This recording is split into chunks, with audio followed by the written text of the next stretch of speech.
ఒక్కసారి కొమ్మూరి గోల్డ్ కి కాల్ చేయండి. తాకట్లో ఉన్న మీ బంగారాన్ని విడిపించి మార్కెట్ ప్రైస్ కి వాళ్ళు కొనుక్కుని మిగతా డబ్బులు మీకు ఇచ్చేస్తారు.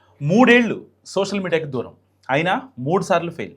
24 ఏళ్ల వయసులో ఈ అమ్మడు యూపీఎస్ ర్యాంకర్ అయింది. తనే నేహ.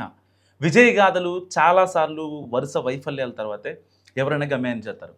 అలాంటి ప్రేరణాత్మక ఉదాహరణలో మరొకటి నేహ బ్యాడ్వాల్. అలాంటి పర్ఫెక్ట్ ఎగ్జాంపుల్స్లో ఒకరు నేహ.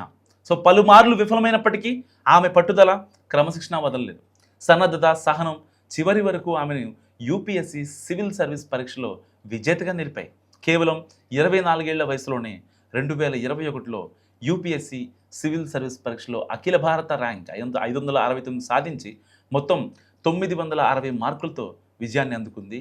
సో దేశ పరిపాలనా సేవల్లో చేరాలని నేహా బ్యాడ్వాల్ వేలాది మంది సివిల్ సర్వీస్ అభ్యర్థుల మాదిరిగానే కలలుగనింది.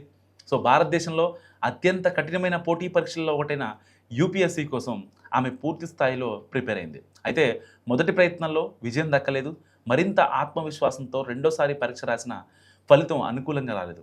మూడో ప్రయత్నం కూడా నిరాశనే మిగిల్చింది. అయినప్పటికీ నేహ తన లక్ష్యాన్ని వదులుకోలేదు. తన లోపాలను గుర్తిస్తూ సన్నద్ధతను మరింత మెరుగుపరుచుకుంటూ ముందుకు సాగింది. వరుస వైఫల్యాలు ఆమె ఆత్మవిశ్వాసాన్ని దెబ్బతీయలేకపోయే. చివరకు 4వ ప్రయత్నం ఆమె జీవితాన్ని మలుపు తిప్పింది.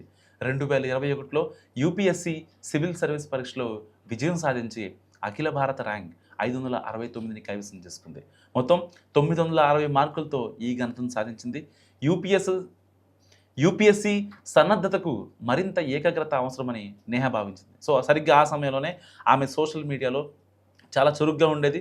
1,00,000 మందికి పైగా ఫాలోవర్లు కూడా ఉండేవారు. అయితే సోషల్ మీడియాలో ఎక్కువ సమయం గడపడం తన చదువుపై, ఏకాగ్రతపై ప్రభావం చూపుతుందని ఆమె గుర్తించింది. దీంతో యూపీఎస్సీ సన్నద్ధత సమయంలో దాదాపు 3 సంవత్సరాల పాటు సోషల్ మీడియాకు పూర్తిగా దూరంగా ఉండాలని డిసైడ్ అయింది. ఆ నిర్ణయం వల్ల చదువు, రివిజన్, ఆన్సర్ రైటింగ్, ప్రాక్టీస్కు ఎక్కువ సమయం కేటాయించింది. ప్రతి అభ్యర్థి వ్యూహం వేరువేరుగా ఉన్నప్పటికీ తన విజయానికి ఈ నిర్ణయం ఎంతో యూజ్ అయిందని నేహ చెప్తోంది. సో నేహ బ్యాడ్వాల్ 1999 జూలై 3న రాజస్థాన్ రాష్ట్రంలోని జైపూర్లో జన్మించింది. అయితే ఆమె బాల్యం ఎక్కువగా రాయ్పూర్లో గడిచింది. ఇక్కడే ఆమె పాఠశాల విద్యను పూర్తి చేశారు.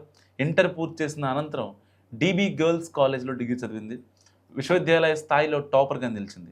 ఆమె తండ్రి శ్రవణ్ కుమార్ ఆదాయ పన్ను శాఖలో అధికారిగా పనిచేస్తున్నారు.